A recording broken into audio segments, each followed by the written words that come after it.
নাও কিছু বলো। Good evening. দেখো আজকে আমি দাদার আবদারে রান্না করেছি গোবিন্দভোগ চাল আর সোনা মুগ ডালের খিচুড়ি। আর এই সোনা মুগ ডালটা ভীষণ স্পেশাল, দূর থেকে আনা হয়েছে আর কি বলতে পারো। দাদা আনার পর দিন থেকে বলছিল তাদেরকে দিয়ে আনানো হয়েছে, রান্না অর্ডার করে স্পেশাল ভাবে। তো একটুখানি খিচুড়ি বানাবি রে।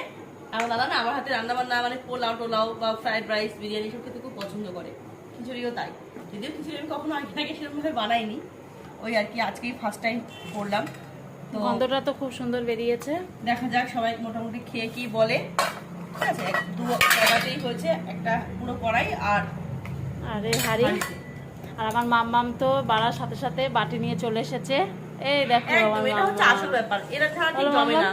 ওরা আবদার না করলে আমি মনে করি বাড়ির বাচ্চা যতক্ষণ আবদার করবে যে দাও তো, বা মা দাও বা পিসি দাও তো, ততক্ষণ না রান্না ঠিক কমপ্লিট হয় না। তো ওরা আবদার করে খাবে, এটাই আমার সার্থকতা।